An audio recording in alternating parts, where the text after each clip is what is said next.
Hi guys, and welcome back to episode 2 of the ChatShip podcast with me, Reese, and my host Alex. Hello there. Hi guys. First of all, just like to take this moment to thank everyone for the views and response on the last video. Not gonna lie, we were quite shocked. For the first video, it's done quite well in our eyes, better than we'd expected. For this podcast, though, we're going to be joined by a good friend of mine, another person who's going to pop up every now and again. George, hello. Hi guys, thanks for having me. Just want to start off by saying a really big well done to Alex and Reese for the first podcast. I think it's got like nearly 200 views right now, which is like absolutely massive for the first one. Nice one, lad. We didn't ask him to say that, we promise. Yeah. That's all off my back, don't worry. Yeah, it's the power of social media for you, mate. Oh, what a segue. What a segue indeed. That brings us onto our talking topic for today. So, what is social media? If we're going by the book, social media is defined as websites and applications that enable users to create and share content or to participate in social networking. What does social media mean to you, lads? If I was to mention it, what comes to mind? I feel like that definition kind of just scratches the surface with it, really. It's a big, obviously, a massive part of our life that'll be there forever now, like in some form or another. I feel like it's just any platform in which people can share their opinions or voice concerns or share content, really. Yeah, I think that pretty much does it justice. I mean, it's just a way for people now to connect with people around the world more than they've ever been able to, really. If you think, 20 years ago, communities were built around the people you lived with, the people in your area, but now you can talk to people the other side of the world about something you're both interested in. I think it's just crazy how it's grown. Yeah, definitely. I know especially in the last 10 years. I know you've touched on like what it means in general, but if say like I was to say what's social media to you, I'll go for George first. Like what social medias do you use? Do you know what I mean? Like let's be honest, we all go through a cycle on our phone, don't we? Of like when we're bored, checking each app and stuff like that. Yeah, like what's it? Load up Facebook, load up Instagram. Yeah. For me, it's kind of like the new wave of news. Like whenever I need to know something. Yeah. I know it's probably not the smartest idea to check Facebook because it's not exactly everything you read on the internet's true. But it's just seems like a quicker source of news, really. Yeah. And it's not for like big news. I'm on about like the petty news. I like to call it toilet news. So you just read and then you message your friends and oh my god, can't believe this. Have you seen this? Yeah. Turns out they've already seen it. Yeah, I feel like that's like the new wave. Yeah, I get you. Like news. That's what I see it as. Yeah. I guess that's one of the things you can say that's good about it. The fact that it's almost everybody's, the newer generation's source of news. You know what I mean? We don't sit down and watch the telly for news at 10 and shit like that. Yeah. I mean, to be fair as well, it does allow you to find out about news that you'd never have heard about on our news, for example. Really good point. All news stories. Yeah. Global now rather than. Also, on like with respect to like the news aspect of it, I feel like you get a lot of the better stories, whereas the news kind of shines. Like the actual news kind of shines on the negative of life and the problems going on. You kind of see the little doom and gloom stuff, little glimmer of hope stuff on Facebook and stuff like that. Obviously, it comes part and parcel with the negative stuff, but it's constant in it. You can sit there and watch the news, and you find yourself at the end of it going, "Any bloody good news?" Yeah, I get what you mean. Yeah. The good news is usually via the internet. Yeah. So yeah, I get you. Other than that, then, what do we think of fake news? Because obviously there's the positives. I always keep saying it's great for so much more news on there.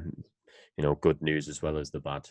But I think it's something we touched on last week. I think we mentioned like with the virus going around at the minute, the amount of stuff you see on Facebook shared by my mum's dad's cousin's parrot's roommate works in a hospital in Italy and stuff like that.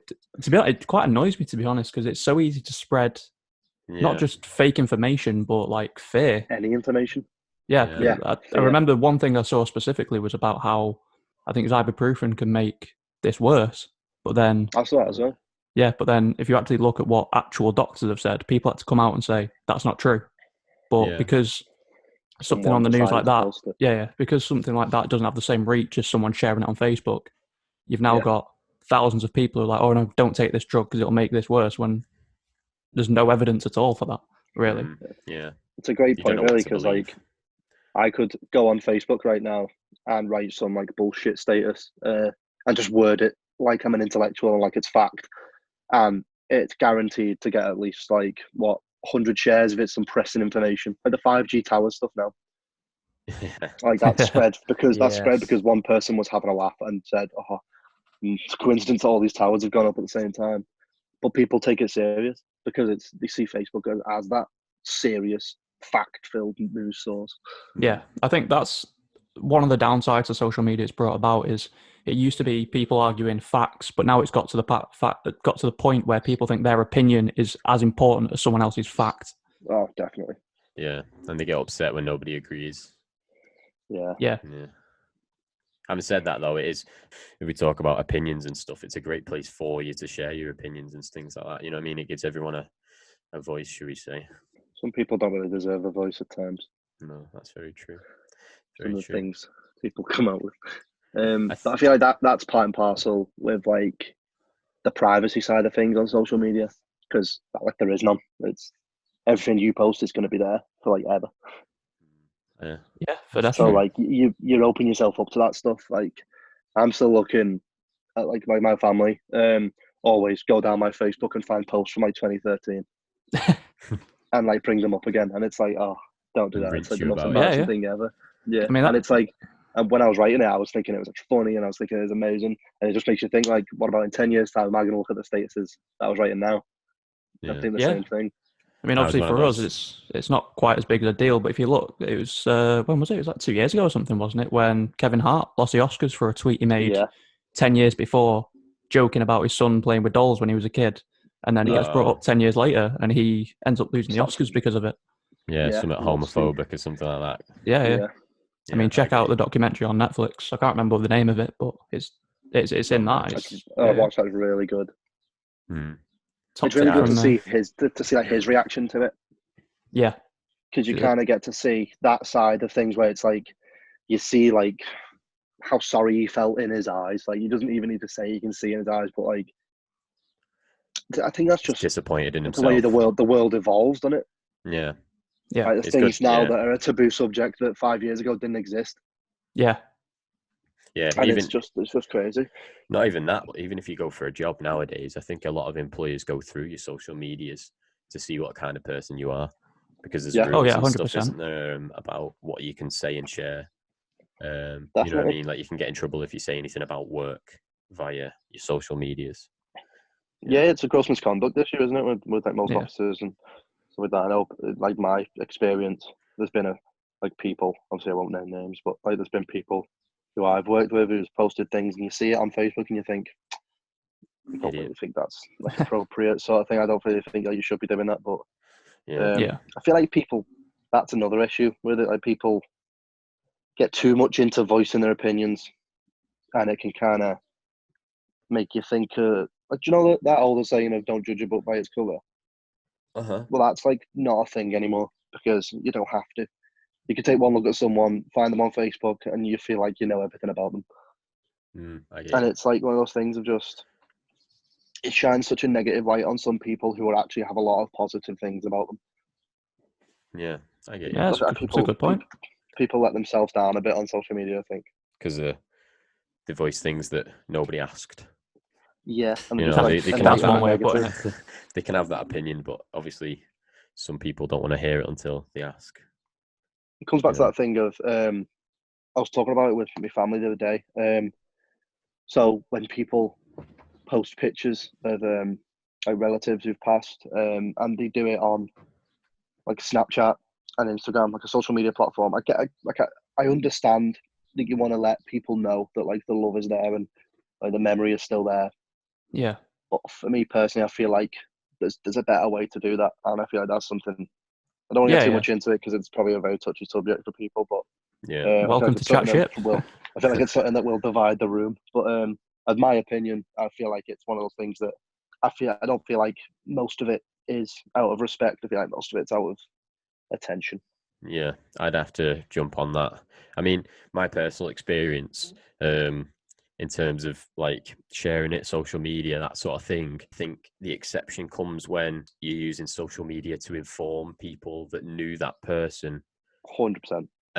may have passed, or you know what I mean, like Yeah. and things like that, where they can't do it themselves, and sort of sharing about a gathering, if you want to pay your respect and stuff like that, because there may be people on that social media that person affected, that their immediate family know almost like nothing about, wouldn't be able to get in contact with them otherwise. So there's to be that honest, side Emma, of it. you just kind of made me rephrase my statement, because like I feel like now I'm looking at it, I see it as there's the side of it where people post pictures of like the relative in like a sunny beach, or like they're just very happy, and then pictures are nice to see because it shows that like that no, smile will always be I'm there. completely on, the other side. You're saying you're putting it on Snapchat, saying, "Oh, miss you, pops," or it's the pictures where it's not like forgotten. it's the pictures where they're in like a hospital bed and you're taking a selfie with them. Yeah. To be it's that side of it that's like I think for me, I think it depends on the social media personally. If it's on something like Facebook where their family will see it and it's like a sort of remembrance thing, I mean, fair enough. But like you mentioned before, on like Snapchat, let's face it, you've barely got any of your family on Snapchat. No one's on Snapchat. The person let's be honest, even when she was alive, she wasn't fucking scrolling through your stories. You know what I mean? Exactly. That's what I mean. Stuff like that comes across as just attention seeking. Yeah. It may not be the case, but that's how it comes across. And I think for me, that's not something I like. Without being too patronising to those people, I'd just say, instead of, like if they're looking for an outlet to show their, like, I don't know, mourning, grief, whatever, just tell someone if you can.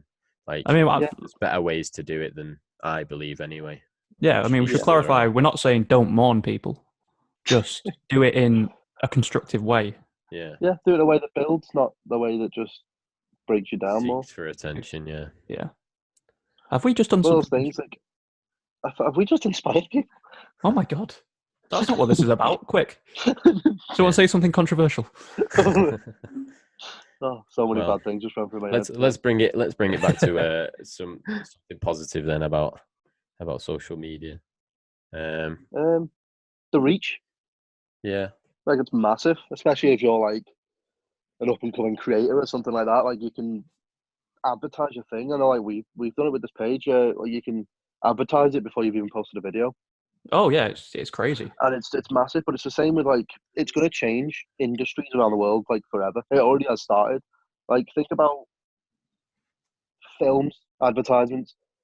When The Rock's bringing a film out, do you see it on a movie poster when you walk around town, or do you see it on his Instagram? Yeah, that's it's like, it's just, and it's the same with like music now. Within his contract, obviously. Yeah, obviously. But like, it's the same thing with like, but like, that's the thing. The creators of the film and like the production company of the film will love that because it's such a big reach. Yeah. Like, and he'll probably get like a little bit of a wedge for doing it as well. Just for that, yeah, because he's that much of like a spearhead, like a figurehead for like the actual industry. Yeah. Also like a figurehead for like adaptation. Sorry, so, like, he's obviously gone from like the wrestling side of things to like films. Yeah, they say, don't they, like, what role can he not do? And then there's the meme of saying, you're going to tell me that these 4 pictures are not from the same movie. Yeah, you know what I mean? Because he plays The Rock in every film he does.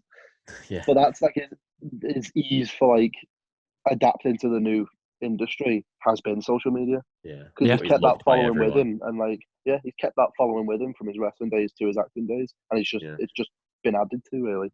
But it's the same thing with like the music industry as well. Like, I feel like in the next few years, like the next decade or so, you're going to be getting a surge of artists who don't need a manager. Like, the manager role will become not eradicated completely, but like, I feel like they'll still have an input. Yeah. But I feel like it won't be as important. I don't think so either. Because what can a manager do for you? The social media venues and stuff like that. Well, but social media can just or maybe like, book you. Yeah. So how many times have we seen Lewis Capaldi on a YouTube video or example, someone on Facebook? Yeah. Like, my dad knew Lewis Capaldi before I even showed him any music. My granddad knows Lewis Capaldi. because wow.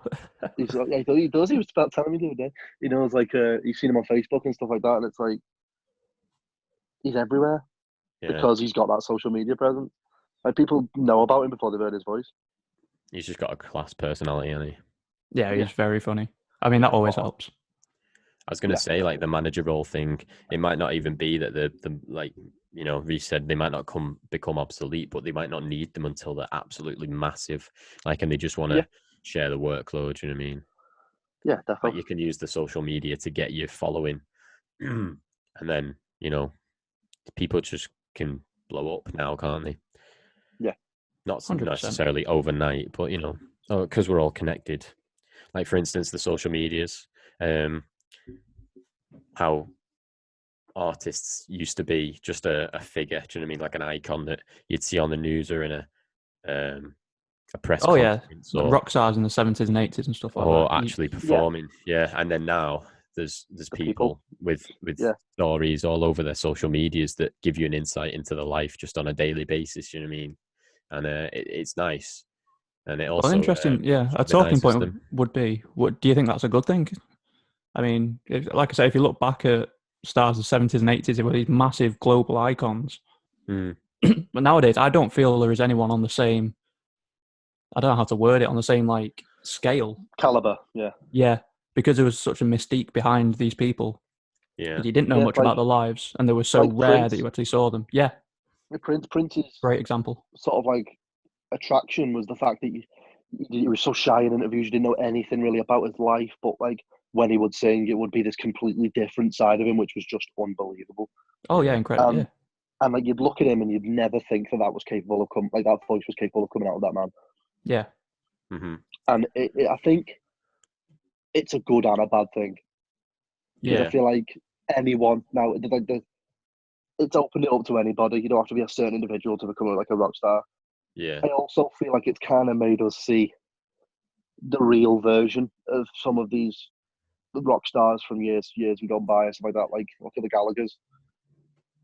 Like that whole thing of don't meet your heroes sort of thing. Like you don't have to nowadays to know what they're actually about. Yeah, exactly. That's and I'm not saying that negatively. I mean, some people can know that the heroes are actually good people via their their social medias and stuff. But... Yeah, definitely. I feel like it's also shown like, but like it just comes back to your point of everyone's more human now. Yeah, they're not this untouchable figure that's like an absolute mystery. Like everyone seems more approachable and human. Yeah, I get you. In fact, to go on to that, saying if it's a good or a bad thing that they've got this, they're using the social medias. In an aspect, it's good because they can use it to share positive messages and stuff like that, because they have got such an influence on people. It can be seen as negative and bad, actually, if they, because they've got that influence. Anything they can say, obviously, so many people will take as a given, or bloody the Bible, should we say? But at the same, like sometimes, for instance, this stay-at-home message that they're passing about at the moment, there's so many artists that are being approached to promote that. Have you seen on Facebook at the moment? Or even Instagram, there's artists doing like almost concerts in the living room or something like that to Facebook Live, just so that they can give somebody something to watch, listen to, and interact with for a short period of time. I think that's a really good stuff like that as well. It's one of those as well. Like if I don't know, it's like the difference between like if Boris Johnson tells me to stay home, and I know he's going out. It's like a bit. Well, not at the minute, but yeah, not at the minute. But like when it first started, he was going out and like talking about shaking people's hands and stuff like that. And get well soon, Boris. Get well soon, big Boris. But then now it's like when you see like Sam Smith doing a concert from his house, that makes you realise like it's time to stay in and stuff like that. And it's like there's no difference between them really. They're both human. Yeah, just one's got that fan base behind him. Did anyone see that interview with Jurgen Klopp where they were asking for his opinion on something and his response was brilliant? He said something along the lines of, just because I am somewhat, I don't know how he worded it, but because he's basically slightly more well known but has no education on this matter, why is his opinion Brilliant. valued. Yeah, it's such a good interview. Yeah, And like just a spot on answer. but yeah, Yeah, because it's just it comes down to the reach thing again, doesn't it? Yeah, like it's just like if you put it on MySpace years ago, it probably wouldn't get any of the reach that it got like now. It posts on Instagram. Yeah. I think that just comes down to like the evolution of social media as well. I get you. Like how you get like the different growing generations. Yeah, like back in our day, how YouTube was a different bloody logo on your phone and stuff like that. And it's been around. Completely different beast to it is now. Like, even if you think like 30 years ago, do you reckon anyone was thinking, "Oh, I'm gonna make a living off YouTube"?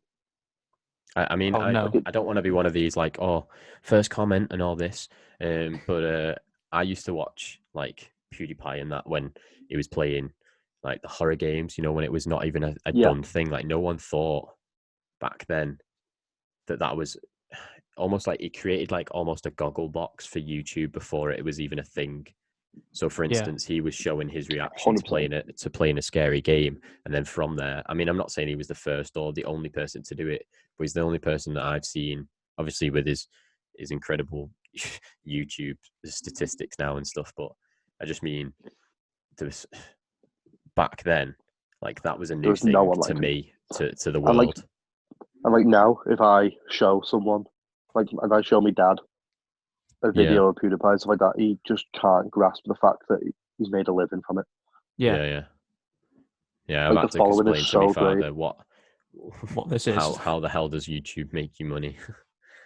Yeah, exactly, and it's all to do with like ads and stuff like that in it. But yeah, not that we are making any money yet, but you know. no. I mean, if you want to sponsor us, anyone watching, yeah, feel free. This actually is a brilliant segue to my next talking point. Is like the Patreon making money from social media, and it started off as like YouTube and stuff like that, and now you've got things like OnlyFans and stuff like that. Oh God! Like, don't talk to me about that. Don't get anyone too excited. But oh yeah, I just had a look. Daniel Chow, if you're watching, fuck you.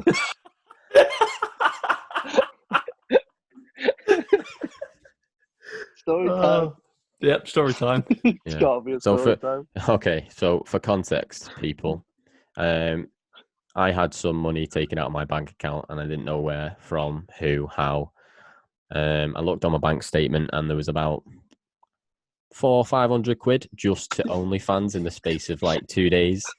And I contacted this website that, can I just, full disclaimer, I didn't know what this website was before this. Yeah. And bullshit. No, hand on heart, never used it before. I know what it is now, but he's only saying this because his girlfriend's watching. Well, I can hope she's watching. Do you know what I mean? Yeah. Get those views up, please. That's how you'll know. She gets in the mood after this. You're watching me content. I got in contact with this website, OnlyFans, and it turns out I got like the name, like the email address linked to those card transactions, and it was Daniel Chow at something hotmail.co.uk or something like this. Daniel Chow. Go and still not got that money back, by the way. Just to put it out there. Over 700 quid altogether he took. Jesus. Well, yeah. Just be happy someone's had a good time with your money. But at least 400, 500 quid was solely on OnlyFans in a couple of days. Like, Jesus. That's mental. That's madness. Yeah. His penis must have looked like a pepperami indeed.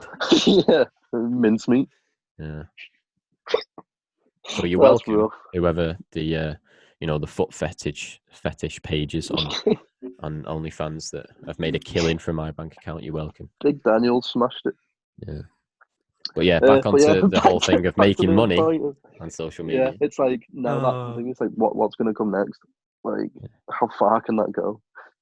Yeah. I mean, people like PewDiePie have shown you can make millions off social media, which is something that 10 years ago didn't exist. No one predicted. Yeah. No, it wasn't a thing at all. Like how do you does anyone? I mean, I'm still new to that. I mean, back in the day, if we're talking about the generation and stuff, like I was quite an avid Vine watcher. I think that when there's 100%. Posts at the moment saying this is Vine energy. I do think there was a different energy with Vines. Like there was obviously there's always garbage on it, but there was so many good comedic like I think it just started What a it was new good wave of was type of comedy. it brought back, it did, but like I feel like it attached itself to like the 80s style of comedy, like sketch shows and stuff like that. Yeah. Like it kind of brought that back, but with like a far bigger reach because it just had everyone could do it. And the best thing about Vine, it filter to what you liked, which was like one of the first social medias to filter what you like. Yeah. My Like question is, Instagram does now and stuff like that. How was that? Can you monetize that? Could people make money off that? And is that the reason why it went? You know what I mean? Like Vine doesn't exist anymore. I know we've got TikTok and there's people blowing up on that. Like, the have you fame on noticed that is though how unreal. as Vine, like now Vine doesn't exist, the people who were on Vine do exist and got even bigger followings. It's because that filter got taken away. Shout So out like Daz the platform Black. got taken away. Daz Black, what a man, and like King Back and Amanda Thurney and stuff like that. Like you still know them. The Paul brothers. Yeah, the Pauls, yeah. Like you know them. Yeah. And now The you know big them ones, from like YouTube and TikTok now and stuff like that, and that's because they already had that following from Vine. So I think if they're able, although Vine the platform's got, they still doing that same content just on a different platform. Yeah, they've got the creativity there, haven't they? They can just adapt and move platform to platform. I think that's yeah. But Logan Paul actually talked about it on one of his podcasts. Where they asked him, "What do you think about the new TikTok generation?" And he said, "Honestly, all power to them." He said, "Like, if they can find a way to adapt that to YouTube when TikTok's gone, then fair play to them." Yeah. And then he's now obsessed he's on with it, isn't he? At the moment. Yeah. Yeah. Quite funny because videos. Then. Because he's a smart man. He knows. Like, he can see, and maybe he's not been smart in the past, but like he's does some very questionable things. But like I like the guy. Stupid. I like the guy. My opinion's changed on him. Yeah. Well, this is what I mean. Obviously, that's where I found out about him. So, if anything, it's almost a really bizarre, like, I don't know, fan birth, if you know what I mean. Like, seeing the only time I really investigated and saw who he was quite recently, in terms of when he messed up a little bit, and then since then I've just followed the journey through like a little bit, just a tad. Yeah, the whole like the boxing thing, and now I watch him almost religiously, like seeing his attitude change was like really good. Yeah. But I feel like that is like, obviously I don't want to sound like I'm patronising because he's older than me, but like you've seen that change in maturity, even like over like a month span after he did it to like everything else. Yeah, I think it was just that as well. It's through social media. Like, I was going to say if we turn it on the head of, I'm not trying to say social media is to blame, but because obviously we're all responsible in some way, but it turned into, I think he's mentioned it in some way or another in similar words to, it just made him a content machine, and he was just trying to find anything he could put out, and that was just one of them. If you think about it, social media for him has been, I think it is for most people, it's just a massive blessing and a curse. Because like he never would have got in that position if social media didn't exist. But also, 100%. Like he never would have got out of it if it didn't. Like if he was just a normal celebrity, saying like the 80s and 90s. Yeah. And he did something wrong, your career's gone. Yeah. I was going to say that's something that you'd never have to deal with without social media. Like that's such a situation now you could never have put yourself in. Now you've got that like redemption. Like that type of hate you would never have been able to experience. No. But then like on the plus side, you'd never be able to like experience the uprise after it. You'd never be able to get yourself back to that position. Like you look at celebrities of the past who've like made mistakes and stuff like that. Like only one example comes to mind. I don't know if you know about it. Super Bowl loads of years ago. It was Justin Timberlake and Janet Jackson. And during the last bit of the song, I'll explain. During the last bit of the song, Justin Timberlake sung the lyrics, "I'm gonna have you naked" by the end of the song, and he was supposed to rip part of Janet Jackson's dress off and expose the whole boob by accident. Like there was a wardrobe malfunction, which it took him like 5 years to recover from that. Yeah, because I don't know, automatically jumped on him and thingy, but he didn't have that like massive social media, different types of social media to get around it. You just have to face up to it in interviews and stuff like that. Yeah, which obviously don't have as much reach as the thing you did. And also interviews are a lot more filtered because you think about that, you're speaking to someone who's then going to edit that interview to make it look what they want it to look like. Whereas if he was posting a video himself, it could look however he wanted to. That's a great point, actually. How the media can manipulate content that they Yeah. get to sort of tell the story they want to tell. Tell a story that's going to do the best. It's not just the media. It's not just the media. Anyone can do it. Like you see it all the time. Like you can, like this video, you could find individual words like I've said in this video and edit it into a sentence that would cause outrage. Yeah. But if you haven't seen this video, you wouldn't know that I didn't say that. You could literally just say one word from there, one word from there, one word from there. I say something horrific. Obviously, I'm not exactly famous. About 3 people would be annoyed. But, you know, if you do it to someone with a massive following. Yeah. Like in the future, you see technologies nowadays where you can play videos to robots and they can mimic someone's voice. And you just in the future, that is obviously could be a good thing, but that could be used in so many bad ways, really. Propaganda. I've seen iRobot. I don't want any part of that. T800's coming after me. Mad. As for the one thing you can think about as well with social media, like that side of it, implementing social media for like the AI side of things. That's scary. Like, you can go into that for time. I feel like that should be another episode on its own. Yeah, artificial intelligence in the future and that sort of thing. Yeah. Well, just to put a quick question out there just about it before we, you know what I mean? Don't want to go on to it too heavily. But do we believe we're going to see that transition in our lifetime? Personally, I feel like no. Do you know? I think, well, it's one of those. I don't think in our lifetime, definitely not. But like, it's one of those things, never say never, innit? Yeah. Like you never know. Like I said, like my dad probably didn't know YouTube was going to be as big as it was when he was like 20. Yeah. And like, so I don't know what it's going to be on for like 4 years. But it's that thing, isn't it? That obviously, like you say, we don't know, because if you look 100 years ago and take a 10-year period of technological advancement, it's, you know, it's steady in comparison to, say, if you were to take 10 years from 2000 to 2010, and it's baffling how quickly things have evolved and stuff, and technological advancements have just been crazy. So God knows what'll happen in the next 10 years or so. It's mad. It's just crazy to think about, like, because you see it all the time, like the impacts of social media. So like that's like a typical GCSE English question. But like the bigger question is like, how is it going to continue to change our lives?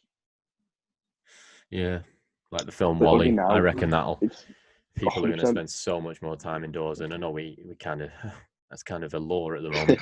But yeah, kids don't play out as they used to. It's just the start of WALL-E.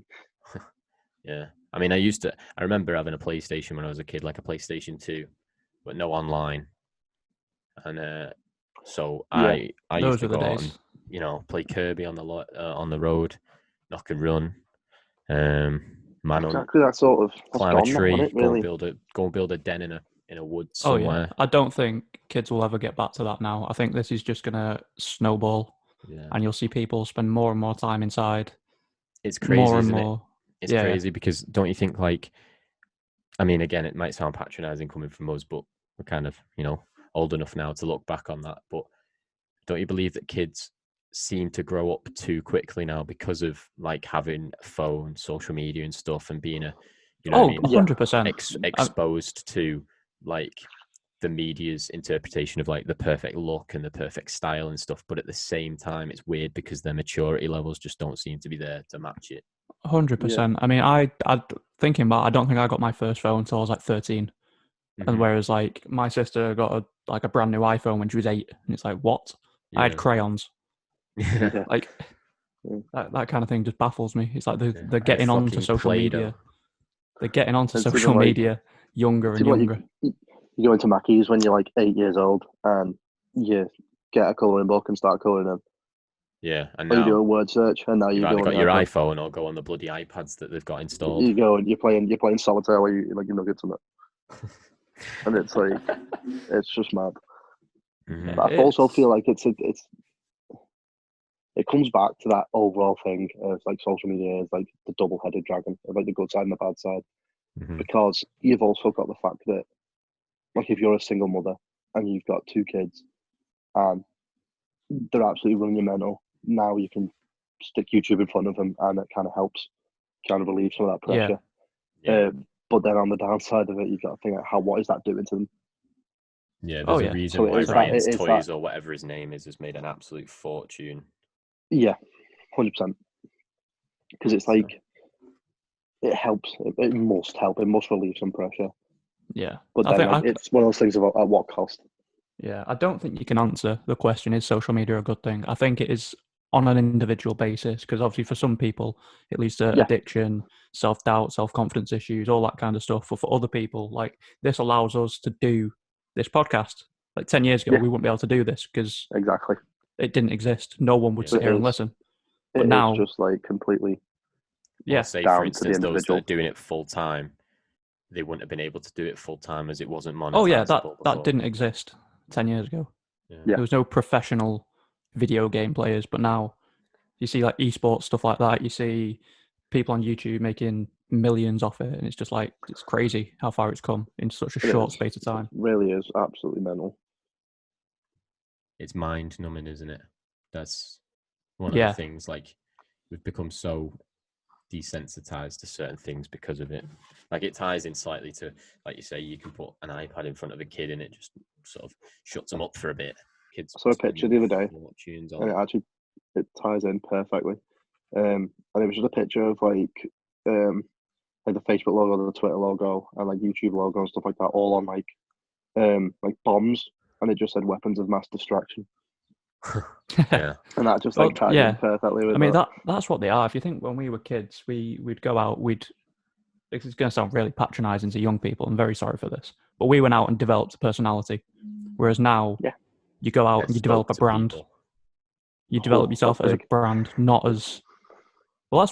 I think that's what social media is. You develop a fake life. Got a brand, You put your highlights online, and your life isn't like that. If I compare my day-to-day life to someone's highlights, that's where things like low self-confidence and stuff like that. You're just gonna make yourself miserable. Oh yeah, no one's got that fantasy life. Even like the richest people can be. 100%. I mean, if we looked at, I don't know, trying to think of a celebrity off the top of my head now, it's not going well. But think, someone really famous. You look at their highlights. Ronaldo. Yeah, you look at his highlights. He plays football and all this. But if you think his day-to-day life, he's got more money than us and he's very attractive and all that kind of stuff. But he's a person at the end of the day. Yeah, he's got personal problems. You know what I mean? We don't see him wiping. And I don't know how young his kids are, but I don't know how young his kids are. That's a whole other issue. He doesn't post pictures of him fucking cleaning shitty ass nappies and stuff like that. Do you know what I mean? Exactly. Oh yeah, and that's like the most simple example you could come up with. It's perfect. Like, you'll always share a cute picture of your kids, but you'll never share a nappy.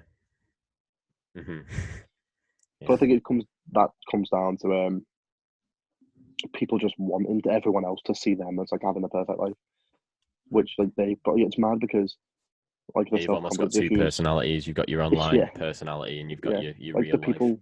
Like the people with self-confidence issues on social media are normally the ones posting the best stuff, so that when they look at it, they can look at the life and think, actually, this is all right. Yeah. But what that does is they take carries on and makes someone else feel like that, and it's like, the likes is the new money. Yeah. I think you don't search like net worths anymore. You search how many likes the most like pictures got. Yeah, I think it boils down to what we said before, what Reece said before, in terms of it's a hard question to ask. It's obviously good because we all use it.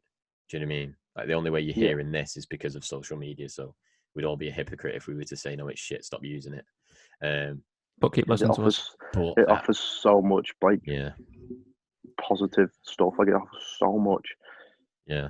And obviously it's just using it right. Thing of moderation. That's what I was going to say. It's just it's how much do you want to use it and what do you want to use it for? And I think that just applies to everything, really. I feel like if you can consciously look at something and go, weigh up the positive and negatives of it, and like just look at it and think, you know what, I don't think that's right, and put your phone down. I feel like you're using social media right. Yeah. Like, I feel like you need to have that balance, and you can't base your life on about social media. Well, if I was to sort of see how I use social media, I say that's the same. I don't voice my opinions. I share something that's funny every so often. I speak to my friends on it, and I use it for entertainment. That's like the way social media works for me. I mean, that might change obviously with the YouTube side of things, but yeah, I mean, I'm with Alex on that. That's pretty much. I mean, I use stuff like YouTube. To be fair, I do actually watch some like educational stuff on it, sort of how to do this, how to. I don't just use it to sit there and watch someone jump off a building for 1 million likes or whatever. Yeah. But that's a really good point, though. Like what you just said then about how instructional videos. Tutorials. Oh yeah, I mean 100%. 10 years ago, you'd have to go on a training course, and now you can watch a 20-minute video on it and you've smashed it. Yeah. I mean, even setting this channel up, stuff like video editing, I have absolutely no background in this. I know Alex doesn't either. But you're seeing this. You're seeing this because we have self-taught how to do all this stuff, which years ago would not be possible without spending thousands of pounds to go to courses and all this kind of stuff. But now it's online. Yeah. Anyone can learn. That's the point we were making before of like it changing industries. Especially the education industry, if you think about it, like all this at the moment, everyone's locked down, schools are shut, universities, these lecturers that are jumping on Zoom calls and shit that, Hashtag not sponsored. Again. I mean, what do we think about that? Do we think in the future schools will become like they are now? I think this is proving that it could be done. Yeah. To me. I think there's... Obviously, we're all experiencing this boredom thing, so I think it's important that people leave the house for something. So, schools, sort of, I definitely think schools more effective as a building and a you know what I mean, sort of. Yeah. I feel like a compound with than the room. I feel like the biggest thing about school nowadays isn't even the education, because most of it you learn. You know nothing about real life. It's the detachment from being in your house.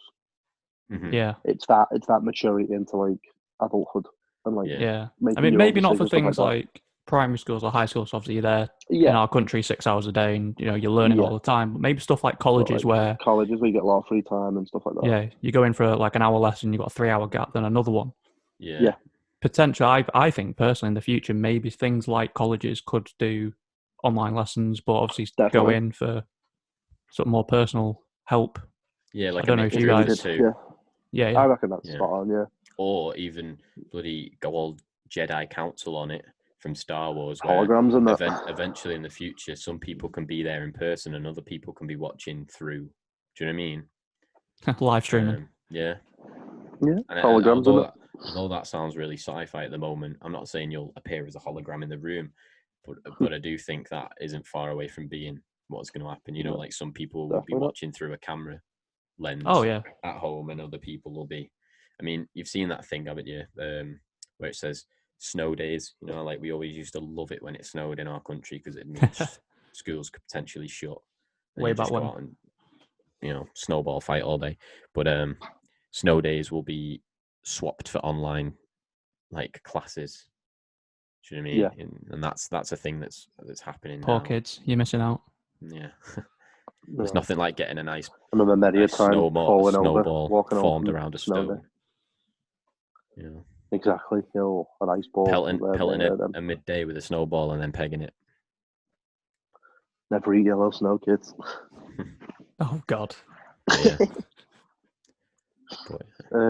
But yeah, like I feel like what's good is that social media has changed different conversations. So like in regards to like it's always in the talking point now. Like every conversation you have, you could always bring up a point about social media, influencing it in some way or another. Yeah, I mean, to be fair, if you watch the news, I don't think the news use it right, really, because you'll see, here's this big video with a load of experts on this topic. Now, let's see what Twitter has to say. Like, why? Yeah. Why? We've got a doctor, so for balance, here's a fuckwit with an iPhone. Like, yeah. So spot on.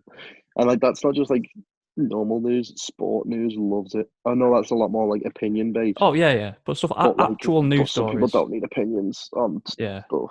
That really annoys me. It's like, it's not even that it's useless. It's just poor journalism. You're not doing any research. You're not doing anything. Pointless. You're just, yeah.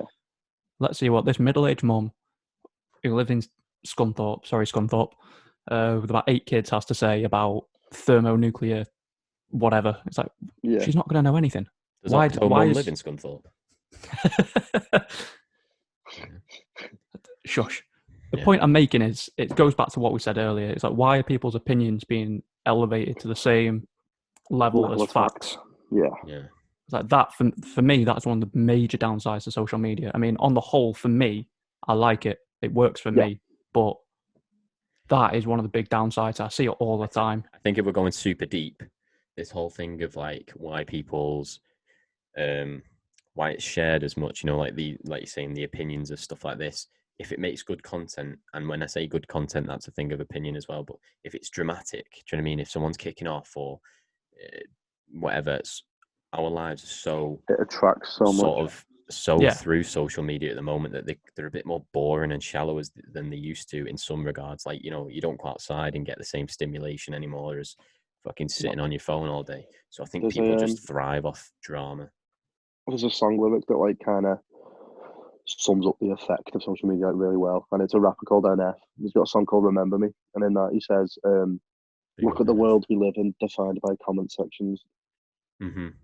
And like it is, everyone, when they want to know something, like they go to the comments. Like when I watch a YouTube video and I notice someone's like messed up his words or something, I go to the comments to see if like it's been mentioned before or something like that. Yeah. And it's like the simplest thing, but it's with everything. Mm-hmm. You always have to know what people think about you, and I feel like that's so much more accessible now. Right, just to switch it up a bit, I've got a question for you lads. Oh, go on. Right, can you be friends on Instagram, Facebook, or whatever with an ex-partner online? That's a tough question. It's a big one. It is a big one. I think for me personally, I've got two exes. One of them I still have on social media. One of them I definitely do not, and that just comes down to like the way it actually ended and like panned out towards the end. Yeah, because I feel like one of them ended not very nice, which is one thing like I wouldn't really want to see the thing she was doing. Mm-hmm. Whereas another one ended like really respectfully, and in a way which we both wanted to see each other happy at the end. So that one I'm more than happy to still have. Reese, are you still friends with your ex-boyfriend? My ex-boyfriend? Yeah, on social media. Oh, yeah. No. Don't have an ex-boyfriend. Sorry. No, I think I'm going to mirror what George said. It does 100%, I think, depend on how it ended. If it ended well, then, I think you can still have them on social media. But if it ended with bad or, shitty situations, arguments, this, that, the other, I don't think it's healthy. I don't think it's good. Not just for... You need to do it in a way that you can progress. Yeah. Some people need to move on completely. You know what I mean? 100%. My personal experience, I think I've got to a stage now and it's been long enough and I'm mature enough to be like, I could be completely civil in person. However, online, because the past's there and stuff like this and whatever, I think to have someone online that's like that, you can see what they're getting up to. It's obviously it's mirroring what you're saying. You don't really want to see how they're getting on. Sort, you know what I mean? As selfish as that sounds, sometimes you don't really want to see how they're getting on. Definitely not. Time to move on and progress and stuff. Especially if it ended in a way that like badly. Yeah. If it ended in like a way that I wasn't respectful, I think it's another side of it. It'd be rough to see them getting on with someone else because you'd constantly think, well, why? My point I'm trying to make is, it can sometimes end not on the same page, so one person can be completely ruined by it, the other person can be fine, blah blah blah. I mean, it's not even a case of like disliking the other person, because like one of mine I don't have on social media. It's not even because I dislike them anymore. I've got over what happened. I don't, as a person, I don't mind them. It's just for me, you prefer not to see it. Yeah, it's not even. Yeah, like I said, it's not because of them. It's nothing to do with them. It's just personally, I don't want to see their life or whatever because it brings back bad things. Or it's it's that thing of if you bump into someone in the shops that you used to be with, and you're like, "Oh, you're right. How you doing?" That's spontaneous and that's weird, but it's not in your control. Whereas if you add them on social media, you're putting it in your control and putting yourself in that position. Yeah, that's a good way of summing it up. And like we said before, it's a highlight reel, isn't it? So you could compare your bad experience to their best Why bits. is she so happy after the breakup? Or like, why has it not affected her as much? But really, I know personally my own experience. I was doing it like when I broke up. I was posting some really good stuff, but then was actually in like a really low place. Mm-hmm. So like it was that finding that balance of, you know what, I don't actually need to be doing this because the people who matter know. I think, to be fair, I think that's another one of the dangers of social media, really. If all people ever see of your life is the good side, they're not going to know if you're struggling. Yeah. And the more time you spend on social media not connecting with people as people, you're connecting as a profile. I think you're going to find it harder to connect when you need people to speak to in person. Oh, yeah, 100%. I mean, like I said, after my last breakup, I wasn't in a great place. Yeah. And what got me through it is having friends around me. Whereas if I just... Yeah, because I didn't want to talk about it, but they could tell that I wasn't right and they helped me through it. Whereas if I didn't have that because I was too busy looking at a social media screen all day or posting things on social media, trying to make out my life was brilliant. The world that you're bloody depressed or on the no one does that. Posting your highlights. I mean, to be fair, actually, that's just made me think of something. This whole thing that people do, it's a question to you guys. So it usually happens on New Year's Eve when people post about their year and how that's the only time people will ever actually admit that life isn't as perfect as they make it out to be online, if you get me. It really is. Yeah, it really is. All year it'll be, it's amazing. Here's a good picture from this night out and all this kind of stuff. And then on New Year's Eve, you'll see all these posts. Year, hope next year's better. Yeah, you'll see one of these posts about this year's been really tough. I mean, I'm guilty of doing it myself, to be fair. But you'll see these posts like, this year's been really tough for me, but no, I'm doing this to make myself better. Why do you think it is that people only ever do that on New Year's Eve? I feel like it's and just not more often. Time where I feel like it comes down to that school mentality of like, oh, I can't let other people know that I'm like not happy. But I feel like that it comes out on New Year's Eve because other people are doing it as well.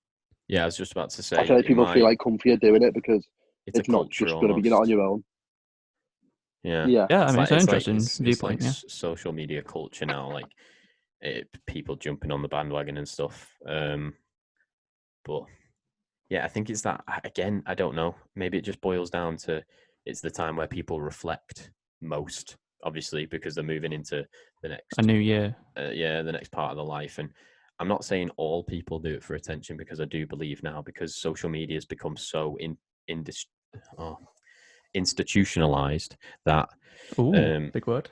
Sort of, we're all guilty of doing it without sort of realizing it. You know what I mean? It's the new way. We've all got to adapt. Some people have grown up and that's all they've known. So it's nobody's like sort of fault, if you get what I mean. But some people definitely believe will put on that for... Yeah, I think also there used to be a lot of sort of like people hiding their feelings and then kind of forgetting how they felt at a certain time. Like, say if you go through a breakup and you feel like really down, and then you start speaking to that person again and you realize like they're not good for you because you were so down. I feel like you've now got that documentation of your feelings. Yeah. To go back on, which is a positive and a negative, because you don't really want everyone to see your business about like the bad stuff. But you also want to remember what it felt like so you can protect yourself. I think it's not really linked to social media, but I think that's one of the things we as humans are guilty of, is looking back at things and romanticizing it, not how we felt in the moment. Well, once it's finished, whatever it is, like say if I go to, so I play American football, for example. If you ask me after the game, like how it went all the time, I'll be like, yeah, it was great, it was amazing. But then, like, say in the moment, we might be getting absolutely destroyed, and in my head, I'm not enjoying this. Need you in the jaw. Yeah, but because it's something you invest in, you've invested time in. After the fact, you'll always think it's better than it was. That's a really good point, actually. I think that's very much coming from like a sporty background, so I think that's a very big pride thing, isn't it? Yeah, I mean, it's not even sports. It's not just sports. You say it's like people who buy, you see people buying really expensive sports cars, and then you ask them like a month after they've had it, how is it? Oh, it's amazing, because they've spent all this money on something. But if you ask them day to day, does it actually impact their life in any way? Yeah, maybe for a week or two, it's exciting, it's new, but they're not telling you about like the cost of petrol and that sort of stuff. I didn't realise the fact that it's lowered so much and it's got a nice clean skirt on it, that every time he pulls up his incline drive, it scrapes the front bumper on the floor. Exactly. I mean, with everything, we're guilty of it. we'll always romanticize it instead of actually reflecting on how we feel in the present. Mm-hmm. I've got a pressing question for you lads. Go on. So, what do we think about the data sharing side of social media? Like targeted ads and stuff like that. This is another one of those Marmite things. Is a good thing and it's a bad thing. I mean, for people like us in this industry and what we're hoping to do with it, targeted ads where stuff like this will be shown to people, you know, like YouTube suggestions. For us, that is great because it gets people that we maybe won't be able to reach, who might be interested in this. It's a new way of them finding it. But then on the flip side, I mean, obviously the amount of data that people collect about you, I mean, stuff like that kind of freaks me out a bit. Yeah, it's scary. Yeah. I think to sort of put my answer in a very, well, I say very brief, we'll see, in a sort of smaller version of what I'd normally answer this question is, I think it's great in terms of there's been times where it's been helpful. Like Reese has just touched on, it's helpful for people finding stuff that they normally wouldn't, but would still enjoy. Do you know what I mean? They still needed it. There's ads that have been very helpful to me when I've been looking for something and it'll, you know what I mean? It'll advertise. On the flip side, I think it's scary just how much information out there on each of us that we don't even realize. Yeah. And, you know, we can be having a conversation in a room and then the next minute I'd search my Facebook and there's a fucking advertisement for something I mentioned in speech, whether that be coincidental or, you know, they say there's always that FBI guy in your bloody webcam watching you. I mean, at least he's watching the podcast. Give him a wave. There's these guys on YouTube who did a video where he basically sat there, his two brothers, he did it with his family. He just sat there and had a normal conversation with Alexa on in the background, and they were just talking to each other. And they kept bringing up the key topic, which was dog food. But they just kept mentioning dog food in the middle of thingies, and then all went on the phones like the day after, all next to each other in the same living room, and scrolled through it and counted how many times in like a 20-minute span they saw an advert for dog food. And I think it got up to like 60. So there were like 4 of them, and it got like 60 times, like 60 different ads in like 20 minutes time. Yeah, that is crazy. Scary. It was mental. It's mad. Has anyone played that? It's mad. Anyone played that Call of Duty? I can't remember what Call of Duty it is. And it's a campaign mission where basically I think something along the lines of you're running through a shopping mall and you're going up the escalators, and at the top of the escalators there's like a display stand, should we say, and it's all futuristic. This it must have been one of the Black Ops games, and in that, basically what it's trying to do is say that it scanned your retina and then put your image on, like, say if it was this advertisement stand was kind of like for a clothing, it put your body inside that sort of clothing item, so you can see how you look in it.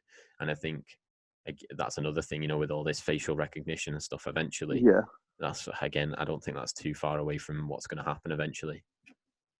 Definitely not. Even like sort of like that facial recognition stuff is just coming like your phone. Like I can unlock my phone with my face. Yeah. I think where's that data going? Like the retina thing and stuff like that. Yeah, you can think about it with everything, like the data sharing side of things, because like most social network platforms are like US based. Yeah. So like it's comes with like the Patriot Act and like Foreign Intelligence Surveillance Act, something like that. But that means everything you do on Facebook and stuff like that, they don't have to ask you for the third party provider stuff. They don't have to ask you that. And it's like they do, but they don't have to. Like if they just stop doing that, they could do it and send you information to anyone.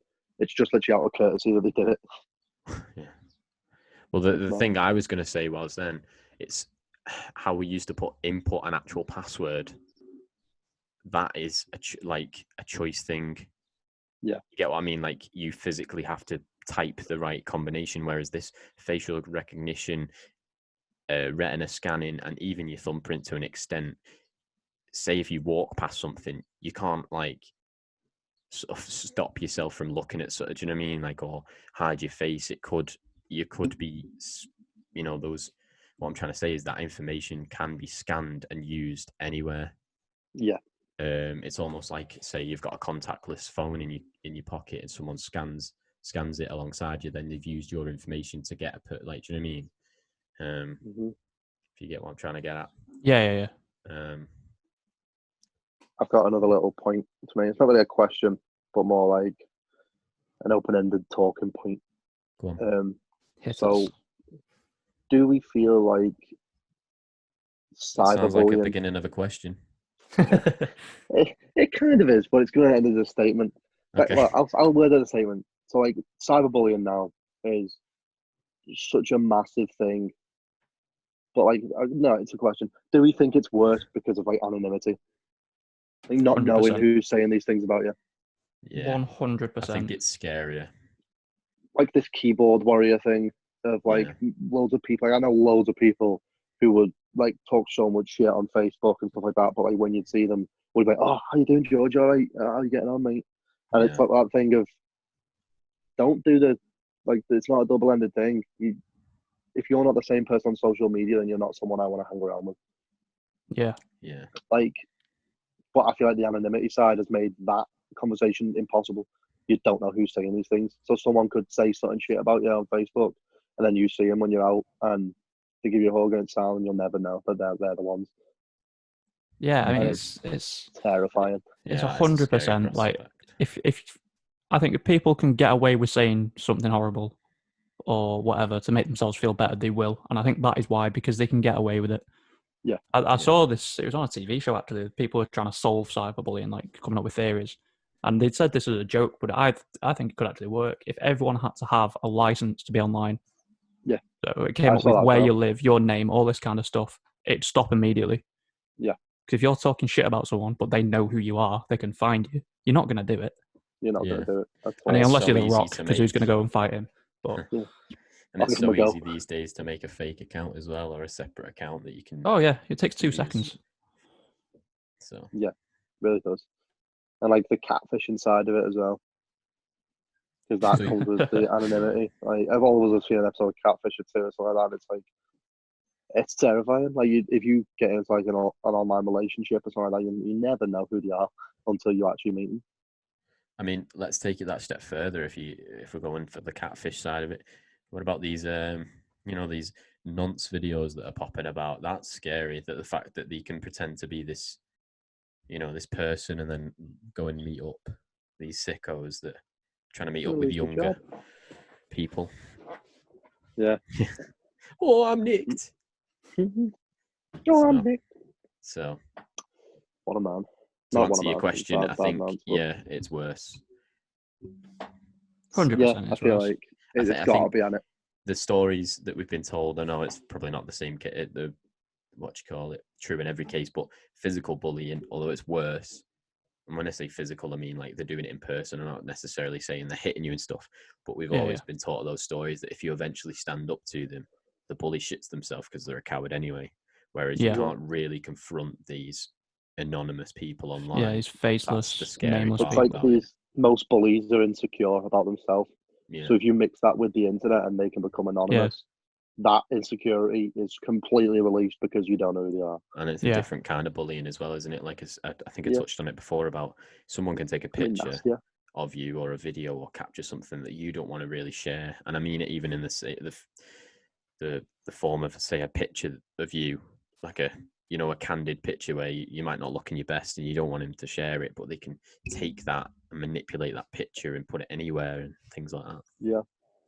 Yeah. I mean, it's not just that. It's more the fact that cyberbullying is always with you. Let's face it, we always have our phones with us. So if someone's abusing you online, detachment. It's always That's at your fingertips. That's a really good point. Because like, you'd go home from school and it'd be gone until you went back. Yeah. That's true. But like with this, it's there. When you're you can't escape it. There when you're in bed. I mean, you can block them, but there's nothing saying they can come back on can't come back on another account. Yeah. And the anonymity thing is also, like, I feel like good. Slightly, I think it's a lot more bad than it is good. But the good side of it is the fact that, like, if I wanted to voice my opinion on something but didn't feel the confidence to actually share it with myself, like, I could still do that.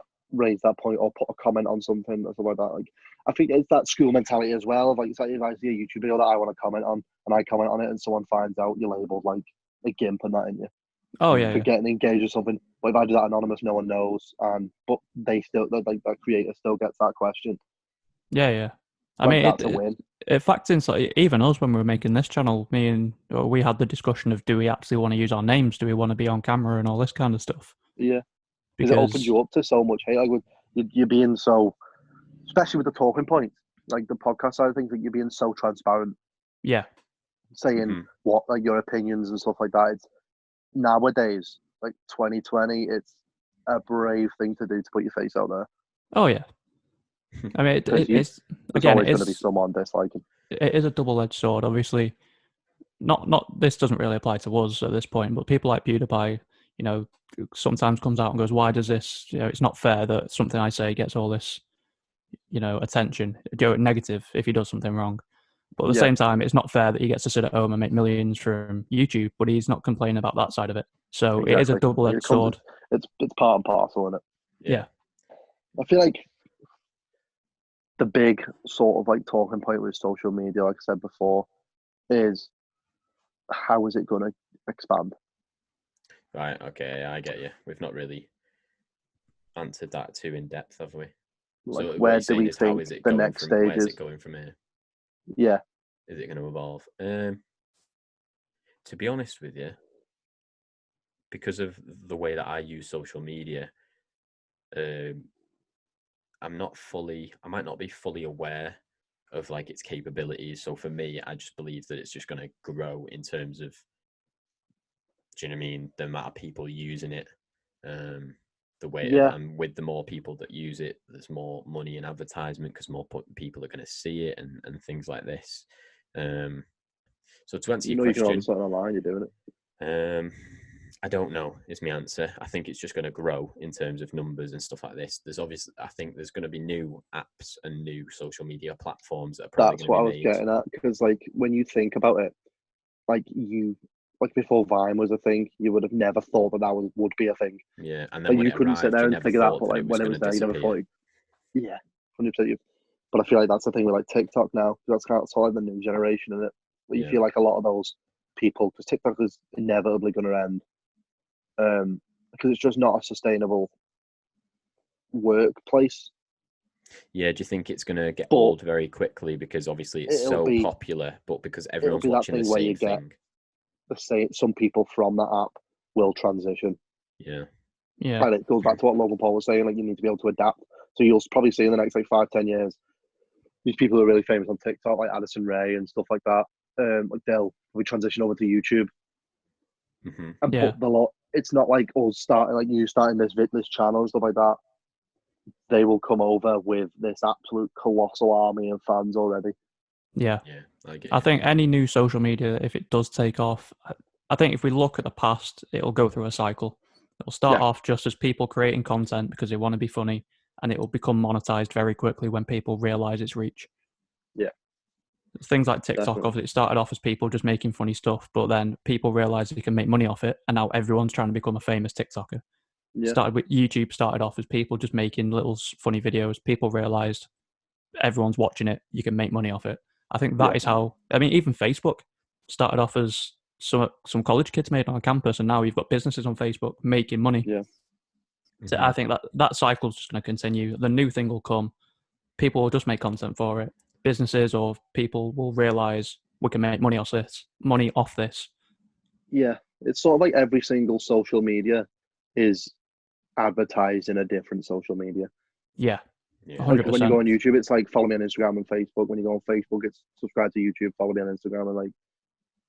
Yeah. Speaking of which, go and follow our Instagram and Facebook. Go and follow the Instagram and Facebook page. You beat us to it there. Link in the description. We can go back to the TikTok thing there. You said, Reese, about it being, people want to make money and now everyone wants to be famous. I think one of the big reasons it's so popular is not only are people seeing that you can get a lot of views and stuff, so you can make this money. I think some people just like doing it for the validation because those numbers can rack up so quickly. Those numbers are what people they're using as validation. So like, for instance, you can get 1,000 100%. views and you think, 100%. oh my God, do you know what I mean? Not even if you're making money, you just think, oh my God, 1,000 people have watched this. Yeah, it's good for your ego. Yeah. I'm lying if a small part of me didn't, get a bit of an ego boost when our last video got 100 views in about, an hour or something. Yeah, we've got a big a very nice response on that video. So I'd like to thank everyone. Yeah, thank you very much for that, guys. Even if you watch 5 minutes, as we say. It's 5 minutes of my laugh you put up with. Yeah. Anything else you guys want to add before we wrap things up? I feel like we've covered a fair bit, to be fair. Yeah, very thoroughly. Sound. Well, before we go off then, if you can briefly answer the original question of what's our opinion on social media? Is it good? Is it bad? Me personally, I love it. I think it's a very good thing. But I'm also very aware of how quickly it can turn. I think it boils down to if you know how to use it. Yeah, it's got to be in 100%. moderation. It's positive for you. Yeah. I think there's a lot of nasty stuff on there, but if you know how to smart, use it right, then you're only gonna see. I think I positives. definitely come under the bracket of people who post like highlights and stuff like that. But I feel like more recently, like I've got a group of friends who like we've got an Instagram page which just our group follows it, and we just post every time we do something. Like we have quiz nights, something like that. Every time we have one, we'll post a picture of it, and that way we can look back at it and like a sort of like a digital photo album. Yeah. And I like that. I've never really thought of that as a thing, like using social media just for us. Yeah, that's and that was like a really nice thing to look at because I look at it quite often and see pictures of us and stuff like that. And it's nice. It's all about that Snapchat memories thing, but it's just for us. It just feels it's almost like a cloud storage version of a photo album. It almost feels like our little closed off version of Instagram. Yeah, which is nice. But I feel like I definitely come into that bracket of like the highlight posters. Yeah. But like I feel like that's because yeah, definitely in some way or another. But I like that because I feel like deep down I like people not really knowing me. If you've got the if you've got the right people following you, like when I see you upload something like that, you know what I mean. You get gassed for your mate, don't you? Like, oh, I remember that time I was sick and stuff like that. So yeah. But that's like my view on it. For me personally, I absolutely love it, and like now couldn't imagine like day-to-day life without it. It'd be very weird. Yeah, I think it's been a blessing, hasn't it, in times like this, especially. Yeah. I mean, trying to imagine. We'd all be going crazy. Yeah, trying to imagine doing this lockdown with no formal social media is with no memes. Yeah. Not being allowed to go out and build a den, play knock and roll. Oh, days. Oh my days. What a man. Social media, Club Penguin. It's been for me. He's get a massive following on this, and then do what TGF did, but just go play a massive game and knock and run somewhere. And get the police involved. There we go. 1 million subscribers, and yeah, we'll do a massive game of knock and run for you all. Yeah. Right. Well, are we leaving it there then for today? Yeah. We'll close it off. Yeah. Man. Okay. So we'd like to say thank you very much again for the support on the first video. Thank you for watching this. Click the like button, subscribe if you're new, follow our social medias. They'll be linked in the description, and we hope to see you in the next one. Cheers, guys, and goodbye. Cheers, guys. Bye. Bye.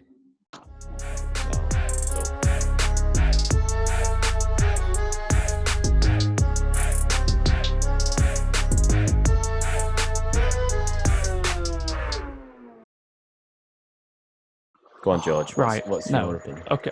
Oh, someone's got a Hoover. I shaved my head in isolation.